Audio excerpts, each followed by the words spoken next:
Your next chance to win $1,000 and the keyword for cash is coming up. Oh, let me see. 20 minutes at 9:05 this morning. Just listen for the keyword, then dial **win. If you're the randomly selected nationwide entrant and you know the keyword, you could win $1,000. That's coming up at 9:05 a.m. You know, you think people are freaking out now, but I just see breaking news here on Twitter. The World Health Organization says there could be up to 10,000 new cases of Ebola per week in 2 months. Oh. See, this keyword could. This makes me think all watching Doomsday Preppers on whatever channel that is. I think it's Nat Geo. I'm sleeping. I'm not ready for. I'm not ready for. How is that possible, though? For the outbreak of a major disease. If it's not airborne, now, how they is that didn't possible? say necessarily here in the United States. That's probably around the world. Oh, okay. Okay. But still, obviously, they don't have a handle on this thing. The fact that nurses and camera guys that are covering this are getting infected is a major scare. It's a major red flag. We immediately need to install something to take people's temperatures when they walk through that door. Yeah, if you have a fever, you can't come in here. Yeah, we need some sort of monitor. can you like imagine? You step into a booth and it takes your temperature. And if you're above a certain degree, you're not coming in. We talked about it at the top of the show. This girl that got infected there in Texas, this Nina Pham, she's hot. Hot 26-year-old nurse. She didn't sign up for this. No, but she botched it because there was a protocol on how to handle these Ebola patients. And what did she do differently? I don't know specifically. I know they're saying that she botched the protocol. She but could what? have taken off her little hazmat suit and touched her face. In the wrong order or something? She botched it. She touched her face with her gloves, apparently. You can't do that. They train these people when these Ebola patients come into these hospitals what to do, and they just forget it. Okay, or well, they're you not can used to it. imagine instinctively. How many times have we all done that? You have something and you have an itch or you rub your eye. But my point is, she didn't get it by she got it by accident, but shows how she easy could have it is. avoided it. Well, okay, but it probably was instinctive. She had an itch, and she itched. You know what I mean? Maybe her nose itched. She just instinctively did it. Okay. Shows you how friggin' if I was a friggin' nurse and there was an Ebola patient and they assigned me to the room, that's the day I ship my walking papers. That's the day you see me roll out. That's the day you quit. Yeah, because you can put me in all the suits and all the gloves and all the masks in the world. I wonder how that works. What do you mean? You just walk right out the front door. No. Free country. My point is, can you, if you're a nurse or a doctor and you know there's an Ebola patient, can you refuse the assignment in your room? Can you just say, "Hey, I'm out"? Probably not. I don't know. Probably not. Probably not. It's your job. Yeah, so it's tough. Your boy would be out. Well, you wouldn't be in there in the first place. I mean, seriously, you're going to be a nurse. No chance. I'm going to change bedpans. You're going to be a caregiver. No, my God. Hell no. Those people are saints. Oh, of course. They're saints. For the jobs they do. But in particularly people with infectious diseases coming in What there. did they say about her symptoms? Was she bleeding from the eyes or something? Well, that's what happens when you get Ebola. So she was bleeding from the eyes. Not necessarily. She monitored herself very, very closely, and as soon as she had a fever, she knew had what to do. A test. And God only knows what they can do. But yeah, I mean, I think you just start internally bleeding everywhere. Oh. I mean, it's just a disaster of a disease. Wasn't she having a blood transfusion from the survivor, the Ebola survivor? Yes.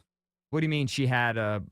I saw she was getting a I think transfusion. she was having a transfusion from the survivor. Because apparently if you survive the Ebola... You have some sort of antibodies? Yes. In your blood. Wow, it's so Seems like sick. it's dicey. If somebody comes up to me and says, you want a blood transfusion from an Ebola survivor, my initial instinct's going to be, right. I don't think so. Somebody tells me if a nurse walks out on an Ebola patient, they can lose their license. Yeah. I just become a waitress. Or you know what I mean? If the nurse career Dunsky. Right. I mean, it's a shame. New but line of work. Who's going to work on an Ebola? You'd be insane. That job well, they could kill do it. you. They do I know, it. they are saints. They are better people than, again, they're better What people about the than me. cameramen that go over there and cover it? I'm turning my camera, Cakes. I start making home movies. Yep.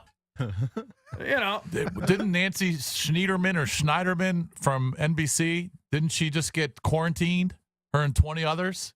She's like the health expert that goes over and covers all of these, health issues. Apparently for she's NBC not News. much of a health expert if she contracted Ebola. No, she didn't. She's just being quarantined just as a precaution. Oh, okay. Now our buddy Chris. But if you were working for NBC and they said, yeah, we need you to go over to Sierra Leone and cover the Ebola virus, what would you say? I'd say, Punching no out. chance. Say, I have a bunch of sick days accrued. I mean, let's be realistic. Is there any chance you would do that? No way.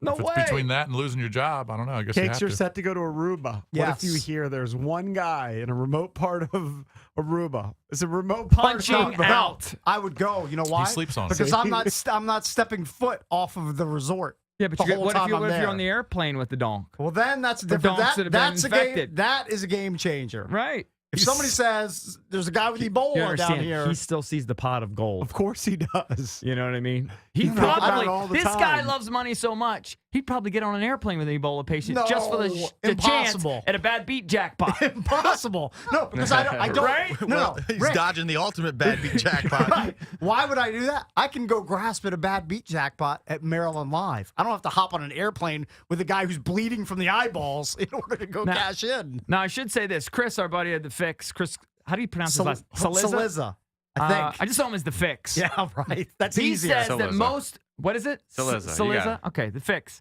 He says most of the caregivers for Ebola patients are asked to volunteer. So they Of really, course. they don't just How say, would there hey, be any take it. volunteers, though? Yeah. Dude, it's because they're better people. We can't relate to them. I don't know. They're trying to cure these people. They want to make them better. I understand that. Can the ugly ones volunteer? This one's cute. Jeez. All I know is Cordero Patterson did not volunteer to be a caregiver. Hey, It's coming a up at- volunteer joke. Nobody Coming up gets at it. 9:25, I want to get into Jim Haslett. Oh, boy. Because Let me guess. We're talking about Brian Aracco. You're going to look at his stats from the last 15 years as defensive coordinator, and you're going to hammer him. Well, People want his head on Haven't a we done stake. that segment 22 times well, already? they brought him back this year, and it bears repeating and delving into. All right, that's fine. So Whatever we you get want to into do. that. We were talking to Jason Lockenfor. I was a little bit surprised in the previous segment. Lockenfor basically said all these knucklehead decisions that Jameis Winston is doing doesn't really mean anything. He's going to go to the combine, going to talk to people, Well, and he still basically thinks it's going to be a top 10 pick. He's of the opinion that talent trumps all. Yeah. Well, And that's fine. When And Tampa, maybe that's the case. It's interesting because the easy fan response, I just posted just a quick poll on the Junkies Facebook page, and the easy fan response is, no, he's a knucklehead. He's not going to be drafted high. It's over for him. He's going to be a complete bust. He's going to be in jail. He's going to be in prison. But I think when push comes to shove, I think Jason Lockenfor is probably right that he is a gym rat. He is a guy who plays two sports, that the scouts are going to be tantalized by his talent, and they're going to draft him high. How many Oh, I guys? agree. I said that all along. But don't guys with track records of immaturity like that, do they really, how many, what Ryan percentage, Leaf. what percentage really man up and mature? you know, he's going to get 50-50 at best? I bet there are a lot of reports that maybe we don't hear that I'm sure that the teams receive on a lot of the players that are mature or immature in college. Yeah, but not with this laundry list of incidents. I don't know. I would have a hard time giving that dude $10, $12 million If I were guaranteed. an NFL GM, I would walk up to his name on the board in the big room, and I would put Ebola right across across his name. Is that the new I wouldn't foo even- bar? I wouldn't even pick him in the 7th round. What? I wouldn't pick him in the 7th Cakes. round. He hasn't lost a college game. I am risk averse, my friend. I'm not picking No, I Jameis would take Winston. him, I would take him later. I wouldn't pick him in the Because you're twen- risking I nothing. would pick him in the 20th round. Cakes, you're I risking don't want him nothing. anywhere near my locker room. At that point, you're risking nothing. That guy's toxic. Yeah. Mark my These words, teams are so Valdez. desperate to win. If they need a quarterback, they're not passing on him. They probably aren't. They're going to pass on him to get to Connor Cook from Michigan State. I mean, come on. Ryan Tannehill played quarterback for 1 year. He was a wide receiver before that.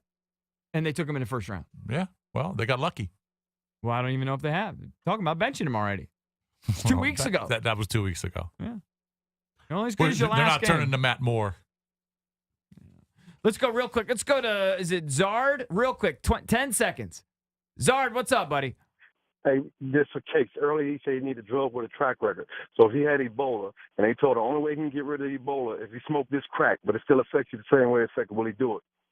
To get rid of Ebola, I have to smoke crack? Of Yeah. course I do that. I don't even hesitate. Right. You're talking about a deadly disease. It can put me 6 feet under.